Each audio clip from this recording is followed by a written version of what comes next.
Bucks and six always. That's for the culture.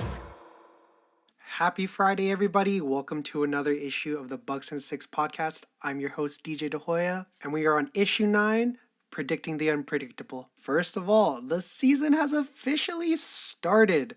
I'm just going to say, shit, where all those Nets fans at now? You know what I'm saying? Now, all jokes aside, the Bucks played a very, very solid opening game against the Nets. I mean, Giannis looked unguardable.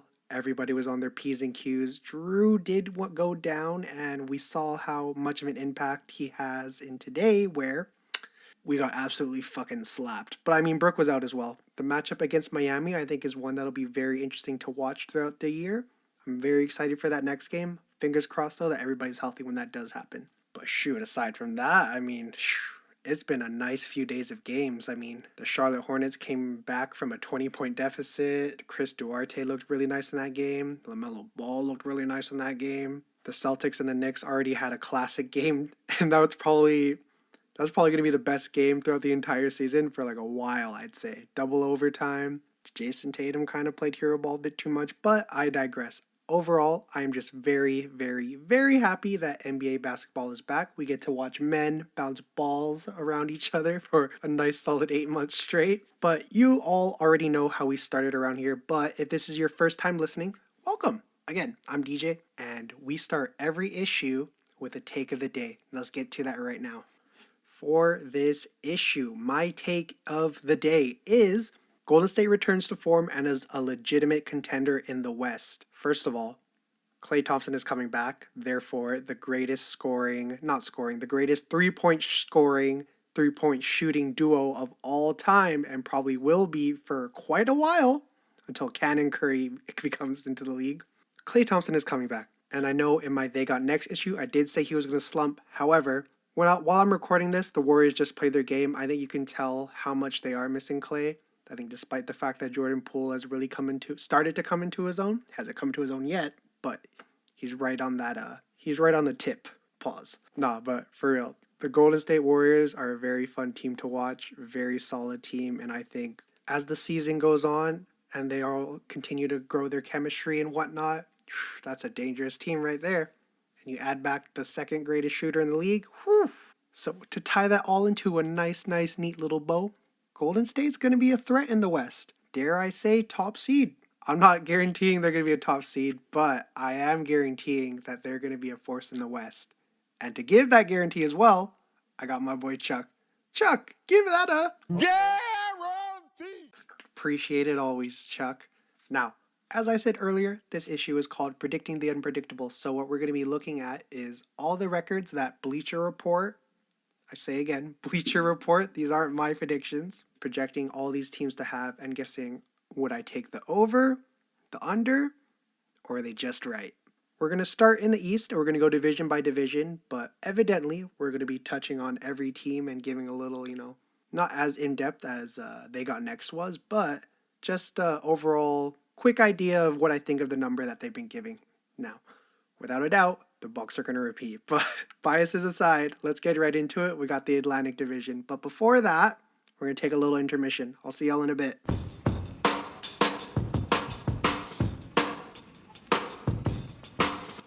All right, up first, we have the Atlantic Division. Starting off with Philadelphia, 50-32. I would definitely take the under here. As it is right now, there's no Ben Simmons. A little sad about that because he's on my fantasy team. Not only that, if Ben Simmons isn't there, I think with Joel Embiid's injury history and just the fact that he won't play 82 games, I don't know if 50 wins is very feasible. You're telling me Tobias Harris is gonna carry that team when Joel's out? I don't think so. Now, don't get me wrong. Tobias Harris is a solid guy, but I think people forget the fact that he's a borderline 20-point per game scorer getting paid max money. And in my opinion, that is very whack. But hey, the dude got paid. Congrats to him and his family. That's all that matters. But with a record of 50-32, I really don't see Philly getting to that.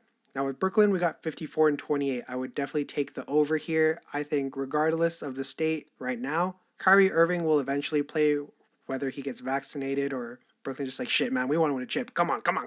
Even if Kyrie doesn't play, this will be one of the best offenses the league has ever seen. You literally have a generational shooting guard who's top 5 in his position of all time, a generation wing who's like top 3 in all time, as well as a bunch of old all-stars who have all been like top guys at their positions.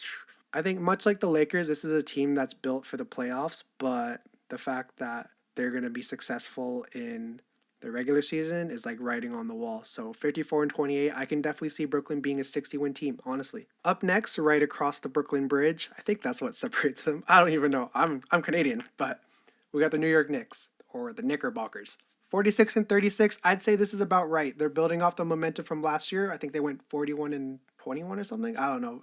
Yeah, 41-21, because that's 72. But okay, moving on from discussing the record last year, they're building off of the momentum from last year, and they significantly upgraded the team. If you watched that, again, that Boston and New York game is literally probably going to be considered the best game of the season for a while. Evan Fournier hooped his ass off. Kemba Walker came to play. Julius Randle super solid through 4 quarters. Mitchell Robinson didn't foul out. What a surprise.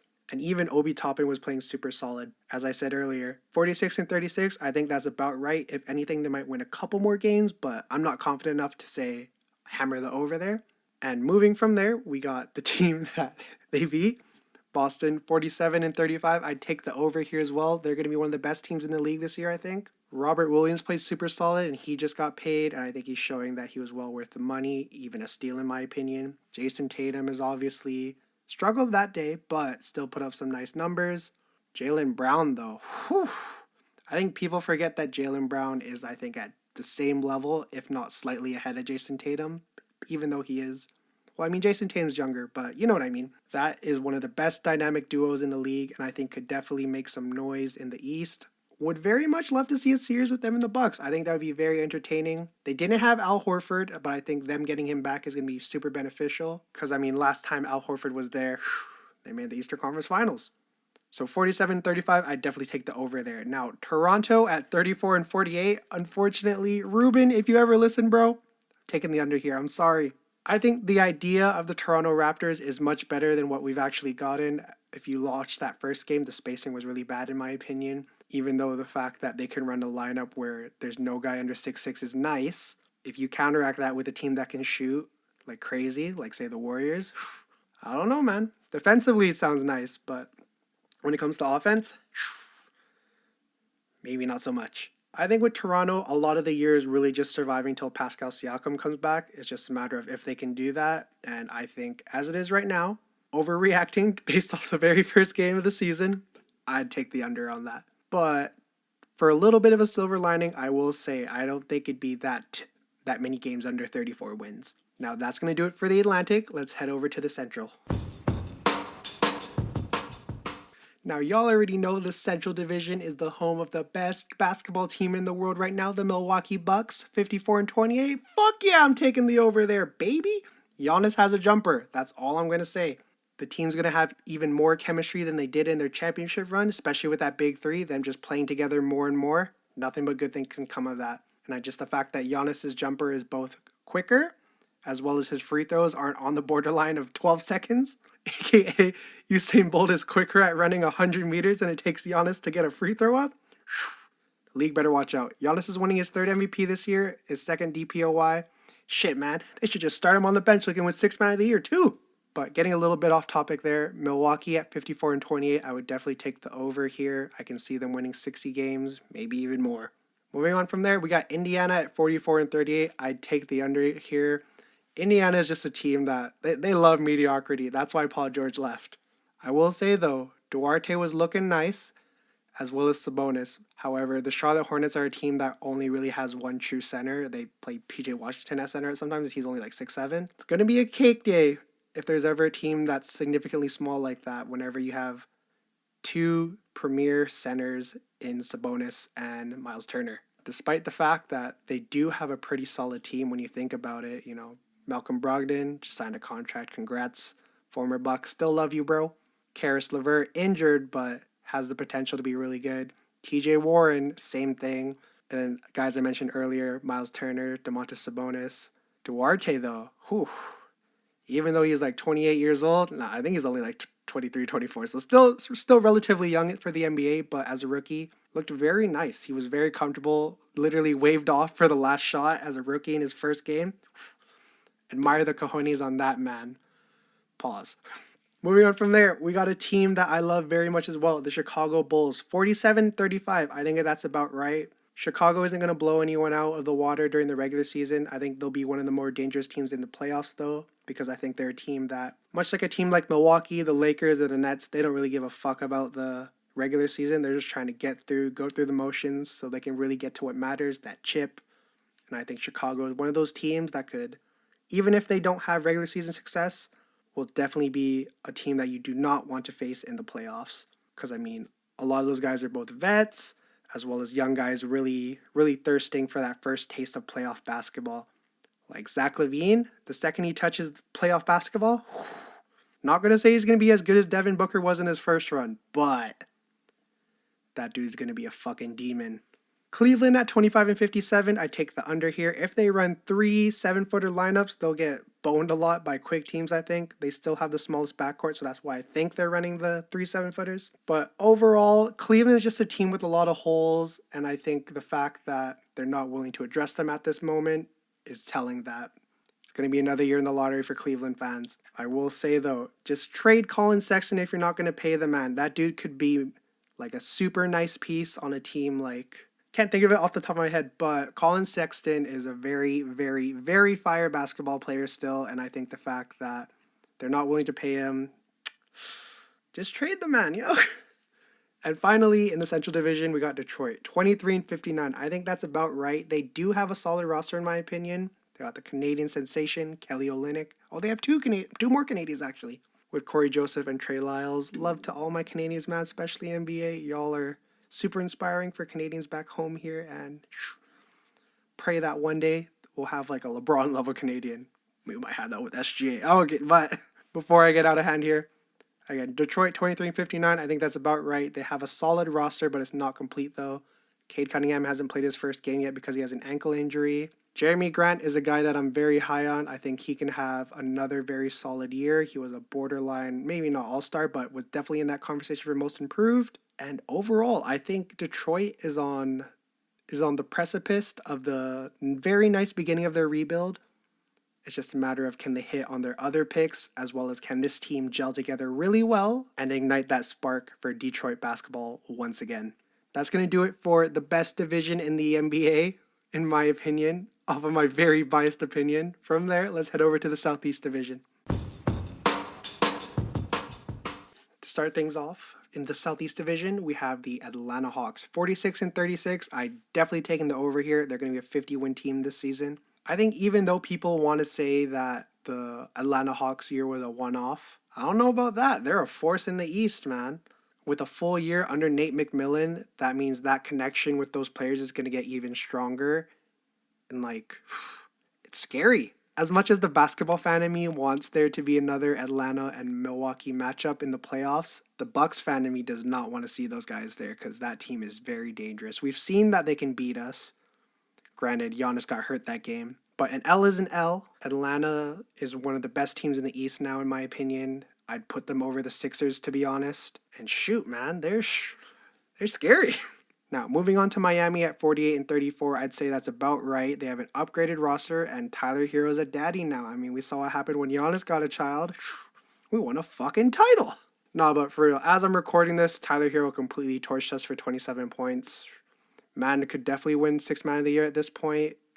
If I were to give it right now and make my predictions, I would definitely maybe put him in there, as well as not only Tyler Hero, but just overall all the pickups they made. PJ Tucker, Total Dog, Kyle Lowry, Thick Dog. But when I look at the Miami Heat, they just look like a Miami Heat roster. And that, I think, is a compliment in itself, just because Miami has always been known to create very, very, very good rosters. And I think this is just going to be another one to add on to that history of them being a successful franchise. Might not win a chip because, Milwaukee. But it would be completely false to say that it's going to be a complete cakewalk if they run into each other again in the first round. Now, moving on from there, we got Washington at 41-41. I'd take the under here. I think Washington's going to stink. Beal's only staying for that supermax. I can't blame the man. I would want $200 million too. But I do not believe that Bradley Beal is necessarily a player that you could build your team around. I think he's super solid as a number 2, and he is definitely a top level scorer. However, when you're strictly a bucket, I don't think that completely allows you to be a number 1 in my opinion. I think you have to be able to do multiple things. You look at Jokic, can do everything. Giannis can do a bit of everything. LeBron, bit of everything. When it comes to players who are strictly buckets, they tend to be the number 2. And with Washington, Bradley Beal definitely does not have the ability to be the number 2. He has to be the guy there. But hey, if I'm Washington, I think they got a good chance of making the play-ins this year. From there, Charlotte, 43-39, over. LaMelo Ball. That's it. LaMelo Ball. No, but for real, LaMelo Ball is a fucking demon. He was crazy in his first game back, 27 points, was flirting with a triple-double. And overall, I think LaMelo Ball is just poised for a really good year. They didn't even have Scary Terry. If they had Scary Terry, I don't think they would have gone down by 20. I think they would have completely blown the Pacers out the water. When I look at the Charlotte Hornets, they're a good team. It's going to be scary to watch them throughout this season, especially when they play the Bucks. I think they could definitely take a game or two from them. And shoot, man. Charlotte, I think you guys are going to have playoff basketball this year. I know Michael Jordan's happy. And unfortunately, the last team here, we got Orlando at 17-65. I think it's about right. They're a young team. They're going to lose a lot, but hopefully they grow just as much, though. If I'm an Orlando Magic fan, my main concern is just the fact that we have a very, very, very big guard room. Definitely going to have to settle for trading some of those guys. Unfortunately, as much as I love the man, I do think Markelle Fultz is going to be the guy that is on the outside here. He's just a guy that was super duper crazy in college. Like, if you guys have ever seen like Markelle Fultz college highlights, that man was a demon. And then Philadelphia fucked him up. But blame set aside, Orlando Magic at 17-65, I think that's about right. If anything, they could potentially win just about 20 games or just about less than that. That's going to do it for the Eastern Conference. Now let's head over to the West. We're going to start with the Northwest Division. Starting things off, we got the team that probably had the most disappointing playoff runs, the Utah Jazz. 53-29, I take the over here. They're going to be one of the best teams in the regular season. However, that does not mean anything in the postseason. We've seen how Rudy Gobert was completely made useless, and this is a guy that you're paying $200 million to. I will say, though, Mike Conley was hurt, Donovan Mitchell was hurt. Not saying that that's the reason they lost. However, with just how injuries went and how that whole series went, it was kind of almost like preordained in a sense, but not necessarily that the Clippers would win. But when I look at the Utah Jazz, they've upgraded their roster a lot. I like the additions of Hassan Whiteside as well as Eric Pascal. I think Eric Pascal specifically could potentially be another guy to, not to necessarily build around, but to be a solid rotational player for the next few years for them, with a lot of their people getting older. Mike Conley is like 34, 35. Joe Ingles, I think, is 36. But regardless of the ages there, because it's got nothing on the Lakers, Utah is going to be a very solid regular season team. And 53-29, I take the over there. Denver at 49-33, I think is about right. Even without Jamal Murray, Denver's a nice squad. MPJ was a little too passive for my liking in that first game, so I hope that he just shoots it a bit more. But at least it was still an efficient night there. And not only that, you got guys like Aaron Gordon. I think that Bones Highland is going to be a really good rookie for them. I think him being a little bit older, as well as having crazy handles. Like, if you guys have watched any videos about the Nuggets, all of them are saying, dude, this guy's got the fucking ball on a string.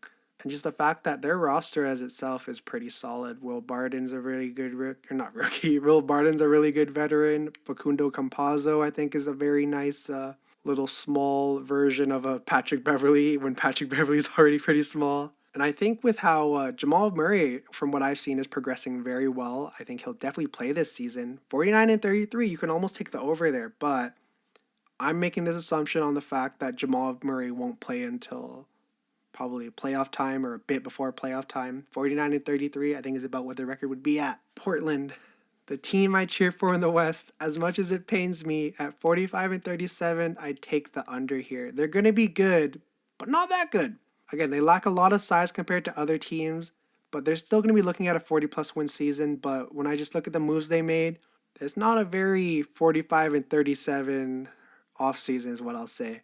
However, I think if Anthony Simons continues to come into his own and Larry Nance Jr. starts to ball out, since he's playing meaningful basketball for the first time in his career, I really hope I'm wrong about this, but just as I'm looking at right now, Portland 45-37, I'd say that's about under what I think they'd be at. Now, coming from there, Minnesota at 35-47, fuck, I would hammer the shit out of the over here. Minnesota's going to be nice.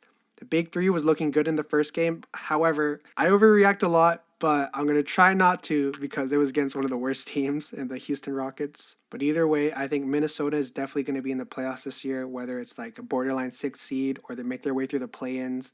Karl Anthony Towns is a madman. D'Angelo Russell, a madman. I think it's complete cap that Anthony Edwards grew to 6'6", but he's a madman. And even Jaden McDaniels was crazy. Like, he didn't put up the good counting stats in terms of points, but 5 steals, you'll take that any day, man. And to end things off here, we got the Oklahoma City Thunder, 17-65. I think it's about right. They're going to be cheeks. They're probably going to shut down SGA midway through. Those tanking fucks. But this is all in Sam Presti's grand plan in order to draft Deuce Tatum and Cannon Curry with the first and second pick in the 2035 draft. All jokes aside, Oklahoma City Thunder, I think, would be one of the worst teams in the West this year, but they're in a rebuild, so can't hate on it too much that they suck. Now, coming from the Northwest, we're going to head over to the Pacific Division. See y'all in a bit.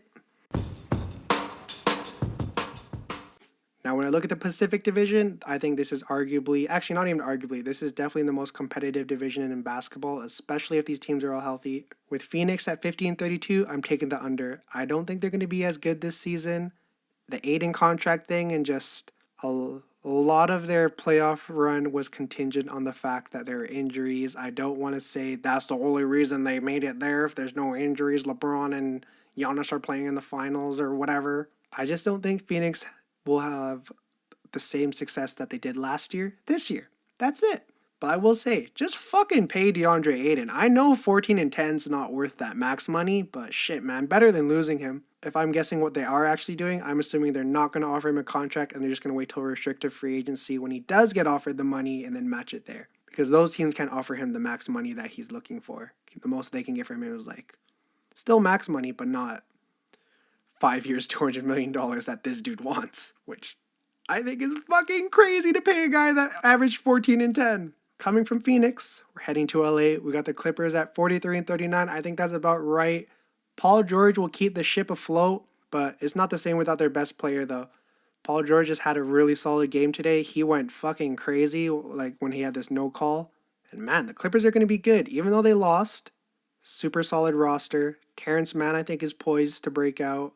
And they're very much like the Raptors, where it's all about holding out until Kawhi comes back. But they have Paul George to, again, keep the ship afloat. Now, coming from that LA team, we got another LA team. I don't know if you guys have ever heard of them. It's the Los Angeles Lakers. These guys are supposed to be at 53-29. Ah, shit, I'm taking the under. The Lakers, I think, are going to be very meh in the regular season. This is a team that's built for a playoff run. I think they're just going to try to coast through and just make it to the playoffs, whether it's the 6th seed, having to play through the play-in again. I just don't see the Lakers having, especially early regular season success. Obviously, late season, once everything's clicking, that team's almost unstoppable. I will say, the spacing is still complete ass.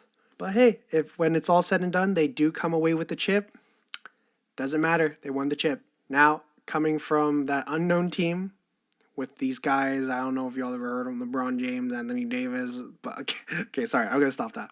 We got Golden State, 15-32. Definitely taking the over here. Golden State will be a top seed this season. Mark my words, probably be one of the 3 best teams. Golden State at 50-32. I'm hammering the over there. Golden State will be a top seed this season. Will definitely be the best 3-point team this season.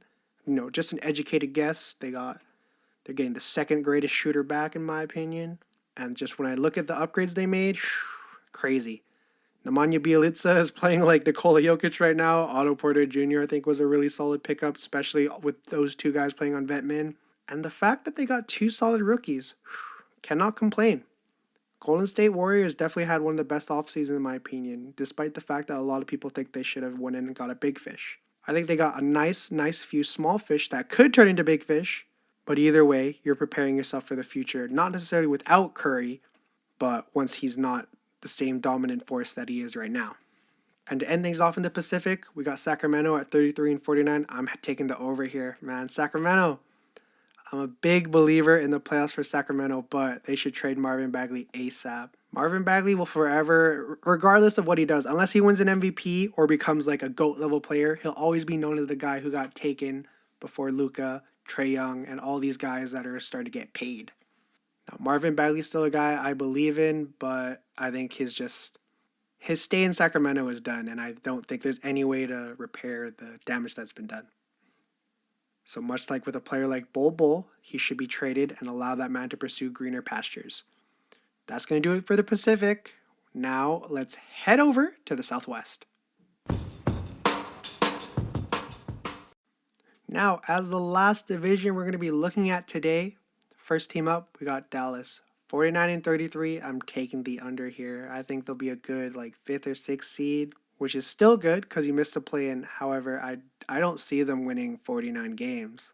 I think with Porzingis being as injury prone as he is and the fact that he's not going to play 82 games, this team is not really built to win a championship, I'll say that. They're missing their third guy. I don't think Tim Hardaway Jr. could be that guy. He's good, but not third man good. Like, he's not Drew Holiday. Regardless, though, Dallas, I think, is going to have a good season. Jason Kidd, I think, can really turn that ship around and shoot, they could make some noise, but again, I don't see them winning 49 games. Moving on. Memphis at 42 and 40. I'm taking the over here. Ja Morant will be an all-star this year, and I think they'll either be a 6th seed or have to go through the play-in again. But either way, Memphis is going to be a very, very good team this year, especially when they get back the Canadian Dylan Brooks. Next up, we got San Antonio at 32 and 50. I take the over here. I can't doubt Pop. I can't doubt the greatest coach of all time. They made the play-in last season, which I think a lot of people tend to forget because I think we're all, I mean, especially me, I'm just in this idea that the San Antonio Spurs are complete buns. But I mean, they wouldn't have made the playoffs with the play-in or whatever if that wasn't inserted this year. But all jokes set aside, Keldon Johnson and DeJounte Murray, breakout season incoming. I think these two are going to be the next. I'm not putting them on the pedestal of fucking Tim Duncan, one of the greatest power forwards of all time, and Tony Parker, one of the best point guards of his era. However, I think these two guys can have a chance to continue the legacy and success of the San Antonio Spurs. A team with not necessarily a make it or break it season, but it definitely has that feeling. We got the New Orleans Pelicans, 42 and 40. I take the over here. I think they're still solid without Zion. Devontae Graham was a really good pickup. I think he has a chance to revive. It wasn't even that bad of a season, but numbers-wise, yes, it was, but I digress. Picking up Jonas Valanciunas, who I think is one of the most underrated big men in the league, was a very, very good pickup. Dude shot 19 times. I'm sorry. Jonas Valanciunas shot 19. I'm sorry. It's just crazy to think that this dude put up 19 shots. But, okay, here's the one. Jonas Valanciunas put up 19 shots in his first game with the Pelicans. If he made a bunch more, this would be going a completely different shift in this narrative. Jonas Valanciunas is still very good. However, I think he's better suited as that third option. And once Zion comes back, it's going to be nice. And Nickeil Alexander-Walker is going to have a breakout season. He already had a very nice first game. And man, when you look at all those factors factoring in, 42 and 40, I definitely see them going over. Last but not least, a team I said was going to be fun to watch, but completely shit the bed in their first game. The Houston Rockets at 18 and 64. I think this is about right, or it could be slightly over. I can see them winning 20 games. However, when your point guard is turning over the ball 9 times, ain't no fucking way you deserve to win. Now, I still believe in KPJ, and I get that this is his first season playing point guard, so it's still a big, big, big learning curve. I think he'll definitely be able to adjust to it. but it may take a season or two. So that's why at 18-64, I'd say that's about right, or slightly over, and that might be 20 and 62. And with that, that is going to do it for looking at all these teams and their over and unders. But I will say though, all of this shit don't really mean nothing. It's all just predictions, but it's always fun to do. And it's something that I think every basketball fan loves discussing, because it's just an extension of like, man, my team's better than yours because we got such and such. Oh no, my team's better because we got such and such. And at the essence of all talking of basketball, I think that's really the purest form, and that's what I love the most about talking about basketball. But that is going to do it for another issue of the Bucks and Six podcast. I appreciate you listening in. If you aren't aware, not we, because it's just me right now.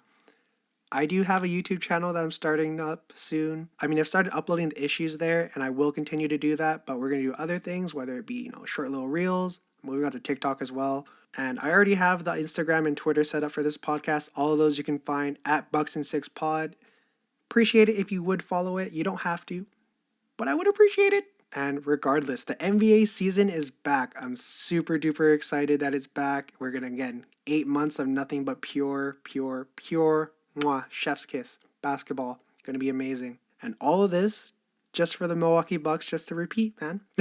No, all jokes aside, again, appreciate you all listening in. And remember, there aren't a lot of guarantees in life, but the things you can bank on are death, taxes, and Bucks and Six. Take care, y'all.